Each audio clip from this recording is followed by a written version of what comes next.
Hi friends, my name is Mackenzie, also known as Emtothethird, and this is the Emtothethird Knitting Podcast, episode 42. So the first order of business is that there was a giveaway for an amazing skein of Olan yarn as well as some stickers. To enter, you would have left a comment on the last podcast episode from last month, and the winner is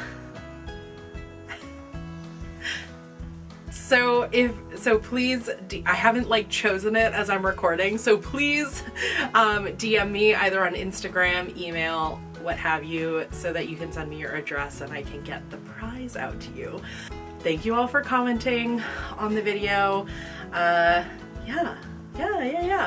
So the other thing is that it's June, which also means it's Pride Month, and I've created a bunch of shirts for queer knitters. I'm donating 5% of the proceeds to my local Q Center.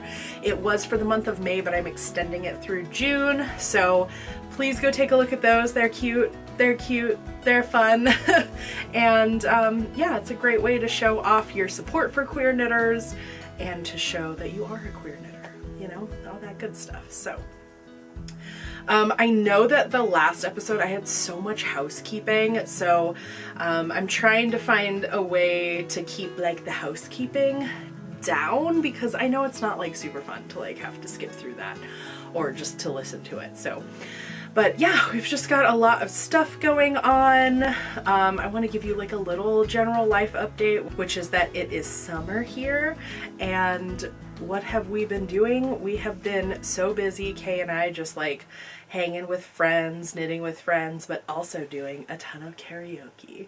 And tonight we're going to emo karaoke, which I am so excited for. If I remember, because I have been really trying to just enjoy my time out with friends. But if I remember, I will record a little bit of Kay and I and post it. So yeah, because we've been having so much fun just going to different emo events. We went to an emo drag, so in Portland there's an emo dance party once a month, and at midnight there's a drag show that is emo themed during the dance night. It was so fun. We did that for Kay's birthday at the end of May, and yeah, we're very eager to go back, but it just makes my baby emo heart, who was teased so much in high school, so happy to see so many other people who are into the music and just being adults and being super into it. And just it's so funny that there's this emo revival that's happening right now, and the youths are wow, I wish I was in high school when all these bands were popular. And I was whoa, because I felt that way about different periods of music when I was in high school, and now I am that. So anyway, just some musings, whatever. I've got a lot of knitting to share with you, and I don't have a ton of time because I have to leave for work soon-ish. So I'm going to try and kind of go through everything. The very first thing that I am excited to share with you is that I finished my project for the D20 knit along that I am hosting. So I am hosting a knit along where you pick a project and you pick your yarn and you get yourself a 20-sided die or use a random number generator online to determine which yarn you're going to use and to determine how many stripes of that yarn you are going to use. I chose to do a sweater, and the sweater that I chose was a pullover from Tin Can Knit's newer collection, and I'm so happy with how it turned out, so let me show you. So here she is. I did this, so it's an amazing circular yoke. I decided to do the sleeves not the same, so they sort of all join along this yellow stripe, and then I did each sleeve separately. And I also did a little split hem moment, which I really like. I made the front a little bit longer than the back because of the way that my body like holds weight. When I wear sweaters, they tend to lift up in the front and go longer in the back. It's pretty common, even just for people with a breast tissue, but also especially for people with bellies like me. So yeah, I made the front hem longer. So basically, even though like when the sweater is flat, it sort of looks longer, when I'm wearing it, they look even. And I'm very excited to wear it. One of the ways that I was really envisioning wearing it was actually with these overalls. I think in the fall that's going to be a go-to outfit for me.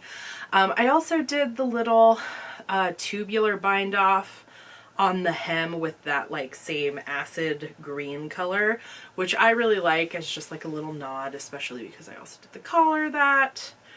But yeah, that's really the only adjustments that I made were that split hem and just elongating the front a little bit. But other than that, I followed the pattern and I'm really, really happy with the way it turned out, the way it fits. Yeah, so I'll include some video of me just wearing it so you can see what it looks like on. If you don't already follow me on Instagram, I posted a little video like dancing over there in my sweater. So yeah, it feels really, really good to have something cast off because I really feel like I've been working on these big projects and just like haven't finished a big project in a while. So yeah, that felt like really, really good to get off the needles. The second finished object that I have is not in my possession. So in case you missed it, my coworker Tim, who I adore and who I did a really fun live stream with a couple weeks ago, which you should check out. And I were like having this conversation and we were like, why don't knitters ever knit for other knitters? Like that makes so much sense because we'd be the most appreciative and understanding of the work. And so I was like, I'll knit you a pair of socks because you love hand knit socks, but you don't like knitting them. And obviously I do, as per the fact that I knit 12 pairs last year. So he actually took a skein of yarn out of his stash and gave it to me. And I knit him a little pair of socks and I finally finished them. I've been working on them since like February or March, and my yaya was visiting, and she always requests to see Tim when she's in town, which is pretty cute. And I had started working on them in a trip that I took in like March to go visit family. And so I was like, look at how Tim's socks are turning out. And she goes, still? So when I told her I finished the socks, she was like, finally. I was like, okay, first of all, rude. It was very goofy. I hope Maple isn't too loud. She's kind of hanging out with me. Hi, baby. And so I delivered the socks to Tim and he is working on my pure mesh pullover, which actually like might be finished tonight, which would be very funny to be able to wear fishnets, like a fishnet sweater to emo night. Like how fun would that be? I don't know if that'll happen, but if it does, I will document it and let you know. But he let me take some glamour shots of his feet in the socks when we were together knitting last Sunday. So yeah, everyone's very, very happy with the trade so far. Have you ever done a trade like that? Or like, did it inspire you to do a trade? Because I feel like more people should do it, and yeah, it would be fun to like set up a trade to do like, you know, virtual pen pal knitting trade. If you haven't done it before, tell me if you're interested in it. Tell me what it would look like for you. Tell me who you'd love to trade with, because I just think it's such a fun way to kind of like engage in the craft. Yeah. Okay. And so because I finished a sweater and a pair of socks, I of course immediately cast on a sweater and a pair of socks. But these have been in my queue, okay? So when I did my whip inventory video, I will link up there, when I had COVID in February.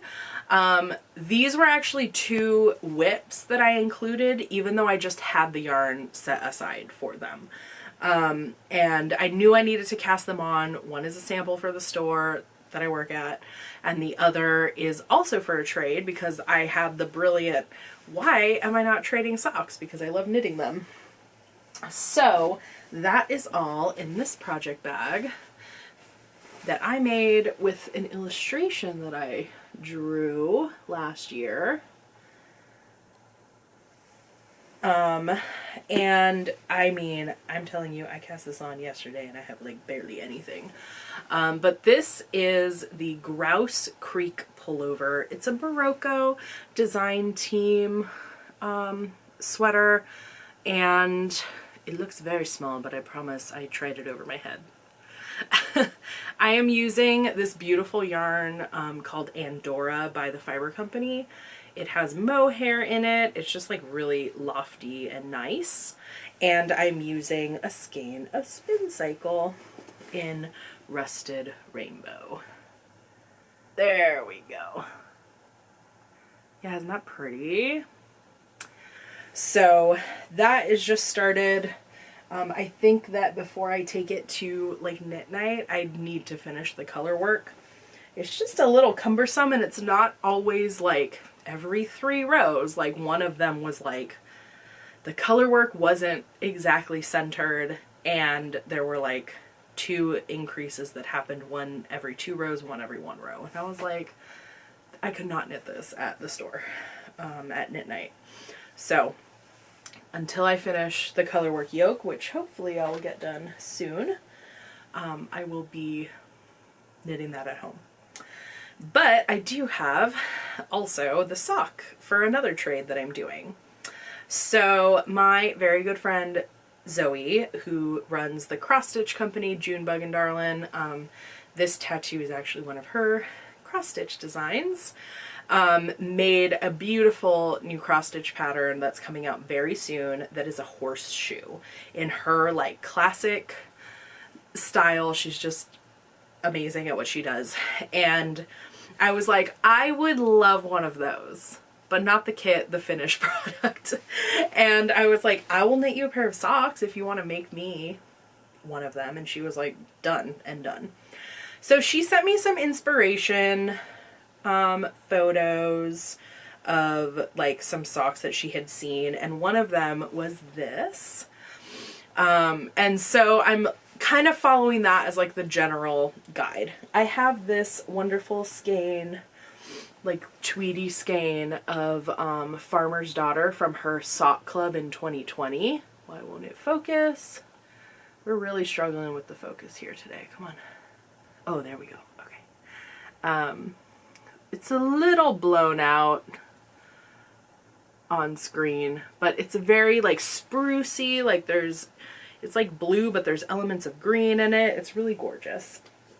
And so, yeah, that's the beginning. I'm using minis that I dyed. I still have mini sets. This like, it's so interesting because they look, when they're in this combination, like this looks to me very pink and this looks very brown, but this color is more of a like burgundy, and this one doesn't seem as pink when it's on its own to me. But that darker red, the burgundy color, is from the Akatar mini set, and this lighter one is from the Fairy mini set, both of which are available on my site if you want to check them out. So yeah, I'm really excited about that. I'm just doing a 2x2, I'm doing a 64 stitch sock, 2x2 rib for this big section, and then I'm continuing the 2x2 rib down just the top of the sock. So half of the stitches are just stockinette and the other half is 2x2 rib. And then the heel is going to be this beautiful color that's from Earl Grey Fiber Company. Look at that mustard. I look like I have a mustard head and I'm wearing a mustard shirt. But this is also the yarn that I used in Tim's sock. So yeah, yeah, that's pretty exciting. It felt good to cast on a new sweater. And I need to finish that sweater. Like it's been lingering, but it also feels good to like start them and know that they're not like needing to be like finished. Like they're already in my WIP inventory. So we just gotta finish those up, okay? And I know you were worried that I might be exiting my granny square era, but I can assure you that I'm not. I am in it, I'm here, and I got a sticker about it. So first of all, let me show you. This is this month's sticker for the Emtothethird Sticker Club. There's always time to sign up, so if you want to, you can head to the link below to sign up, and it's also on some other products if you're interested. And now let's get into all of my granny square projects. So the first one is the one that I've been posting about a lot on Instagram, talking about a lot. It is a blanket for my sister. I made these big like 12 by 12 granny squares using fingering weight yarn with like a D hook size. I think it's a D somewhere. Either 1 or 2, up or down. And so they're like 12 inches, yeah, 12 by 12. And I've got 9 of them put together at the moment. Okay, this is tough to see. So I will put a video so you can see them. I've been having so much fun with this. It's really feeling, I know I've said this, I know I'm like a broken record, but it just is so fun to put the colors together. I feel more like a painter or a quilter than anything, and I've just been having so much fun like mixing colors. Like obviously with the sweater, like I'm in my granny square era, in my scrap era. We scrappy, we love it. So that's that. I think this is about where it was last month, but I've attached all of the squares and I have the next 3 already done. So I thought I was like burning out on it for a second, but clearly not. This is the first one. I actually just finished this one like moments before sitting down to record. So that one's really fun. It's got Perennial by the Fiber Company, which is such a great yarn.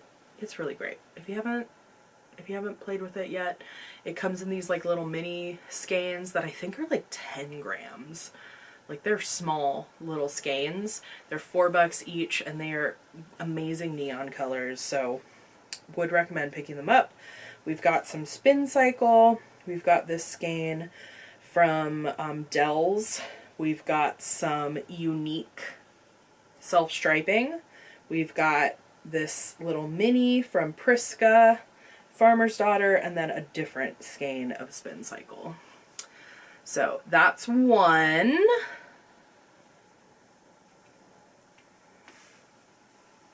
I love this one. This is 2.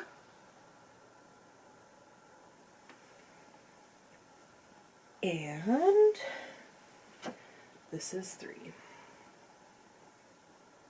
Oh, so good.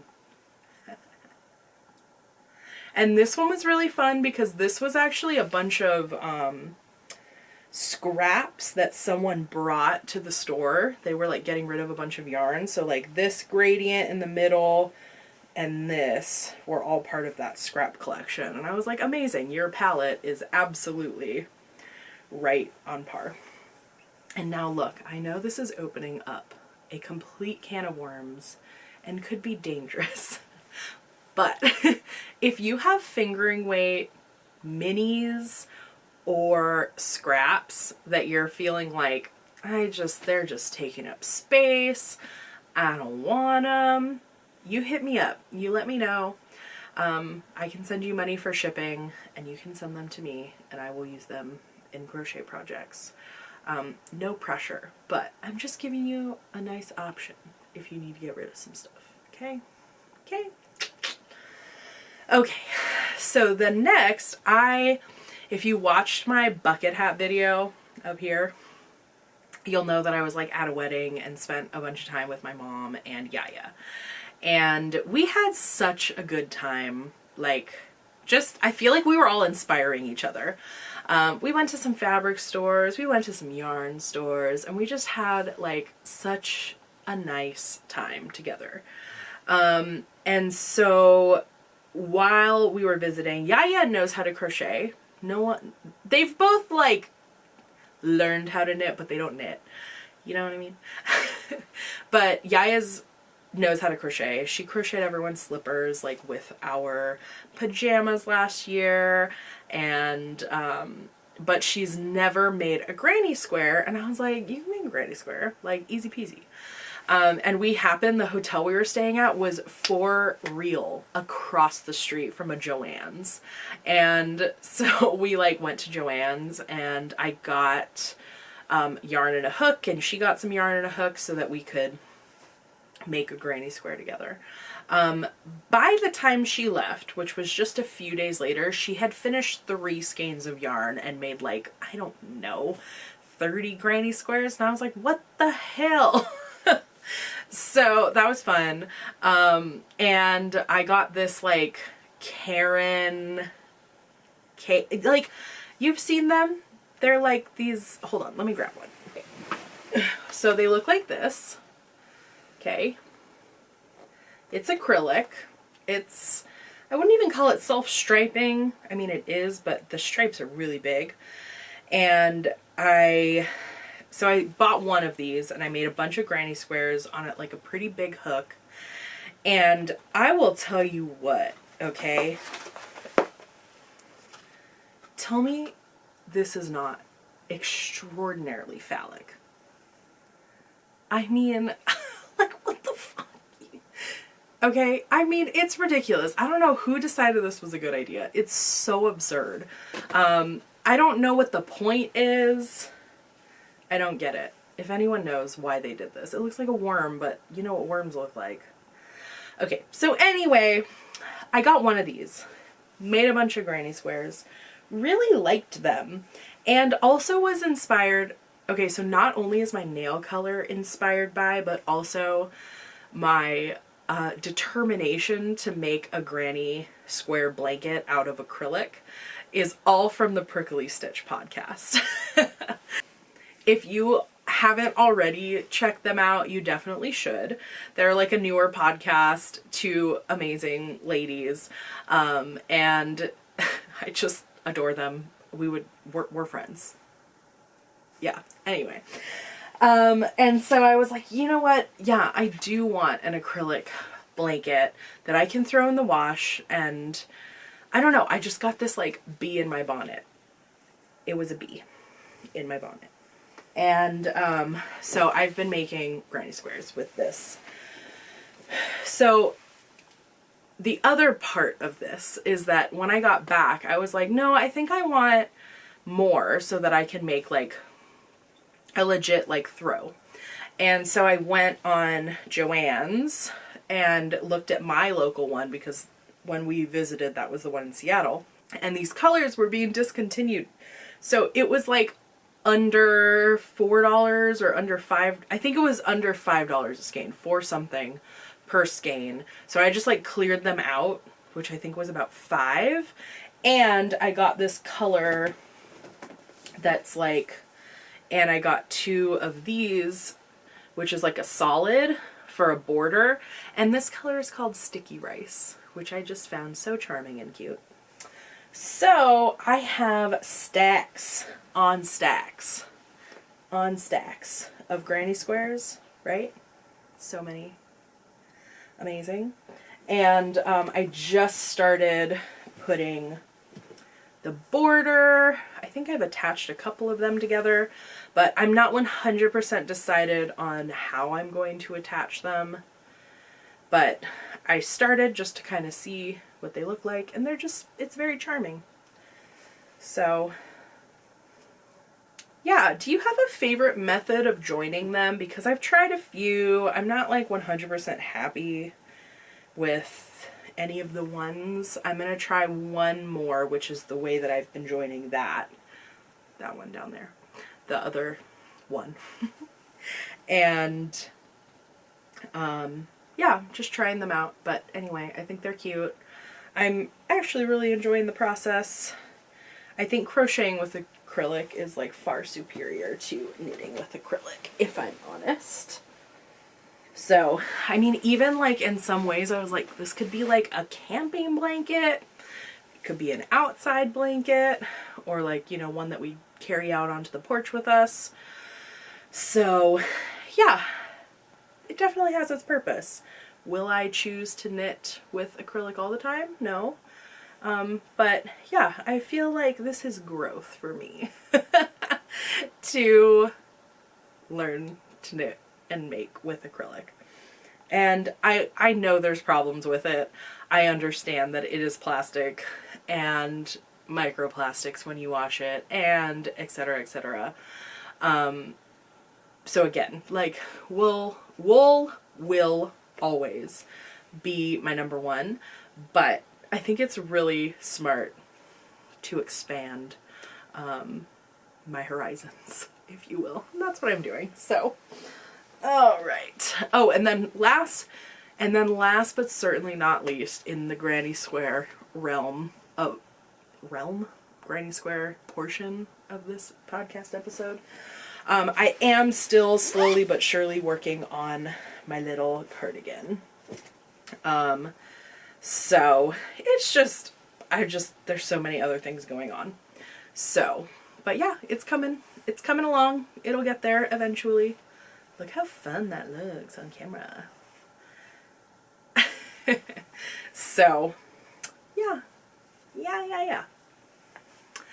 I also wanted to talk about some projects that I am planning.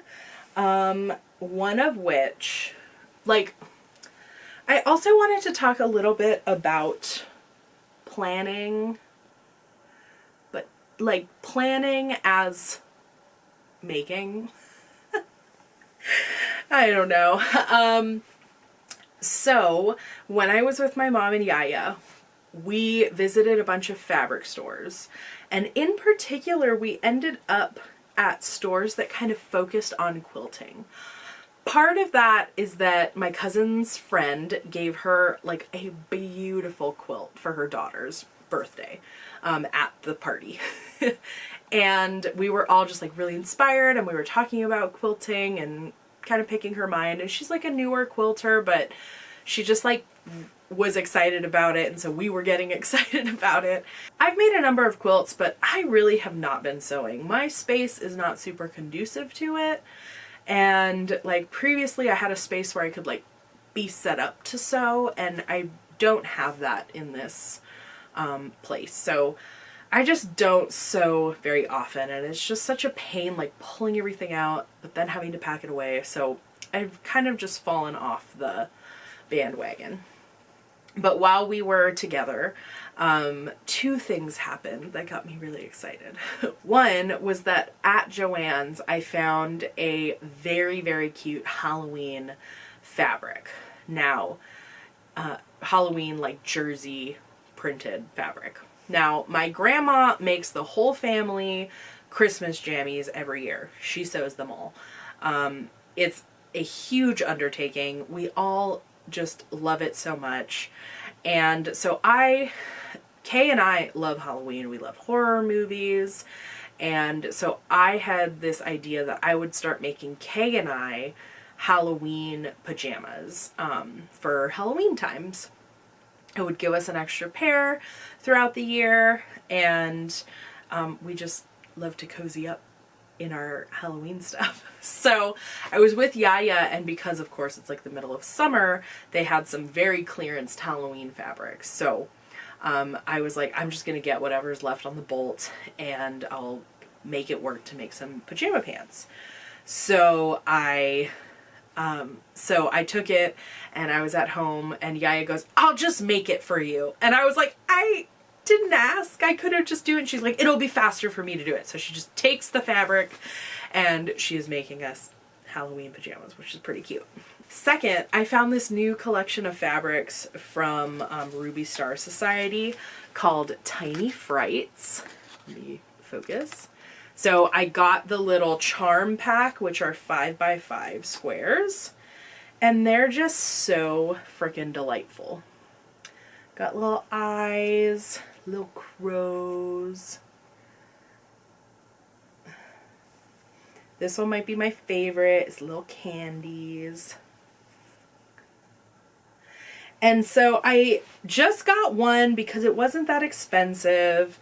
And so it was $12 for this. I got it at an amazing quilt shop in outside of Seattle called Wildwood Creative. I did a little reel about it on Instagram, so if you're curious, definitely head over there, check it out. And yeah, it was just so sweet and inspiring. And then we went to another quilt shop in Chehalis, and I saw sort of like this other Halloween-y quilt, and I was just like, I've talked about making a Halloween quilt for like 3 years, and maybe even 4. Like, just to put away with all of our decor and pull out every season and to have on our couch. I just think that's so charming. We love Halloween so much. It's like the start of just cozy season. I'm getting excited for fall, and please tell me to calm down. Please. Mackenzie, calm down. We're in summer. Enjoy the summer. So, anyway, I digress. So I got this charm pack, but it's really not enough fabric to make a reasonable size quilt. So I do need to, I do have to buy more fabric. But it also kind of got me like having fun experimenting. Something I've wanted to do for a long time is to make project bags using fabric that I illustrated as like quilt blocks. So I made this little, I was just playing around. So I don't know. I'm just like, it's bubbling, it's simmering, it's about to explode. I'm just really enjoying putting colors together is like the most simplistic way that I could put it. The other thing is that I've been really wanting to spin, and Black Sheep Gathering, which is a festival here in Oregon, is coming soon, and they always have a ton of fiber. And July is like, the beginning of July is the end of the D20 Knit Along that I've been hosting, and the beginning of Tour de Fleece. So I thought that I would spend July. I can't really spend that week spinning like crazy because I have family visiting. But I think in general, my goal for July is to just like really focus on spinning.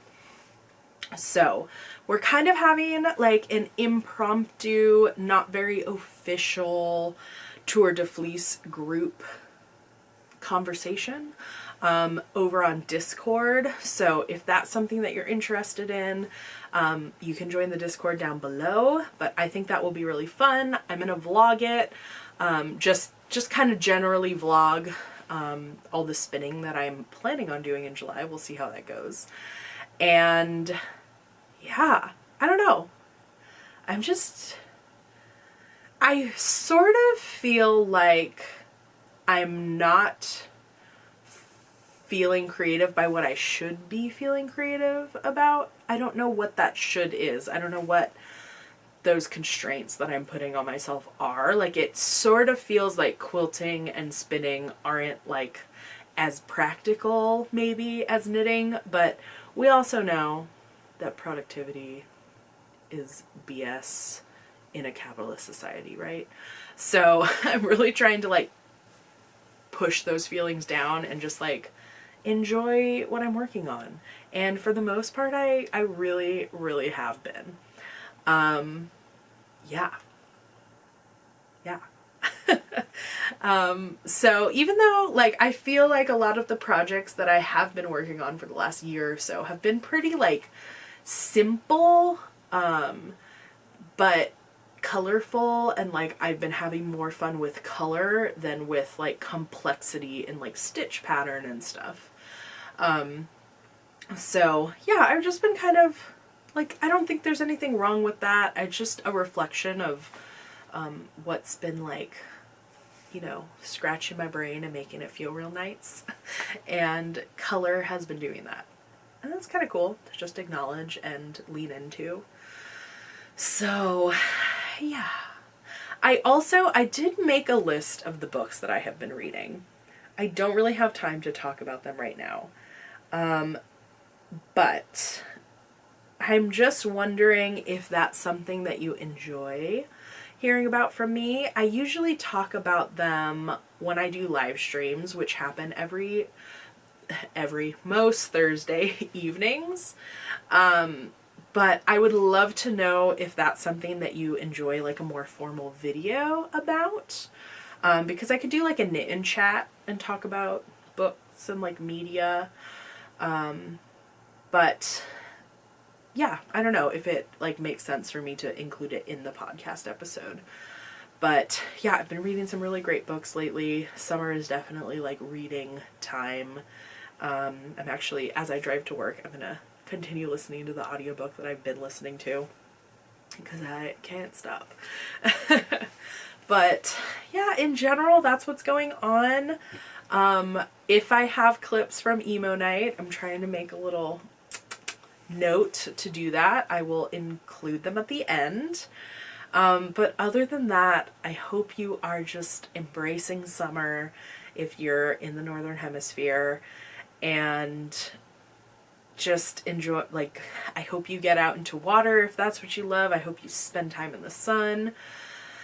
I'm really trying not to get too ahead of myself and be excited for fall, but summer means fall is coming, right? So, I'm gonna go get myself an iced coffee, even though I definitely don't need it, and I will talk to you soon. Bye!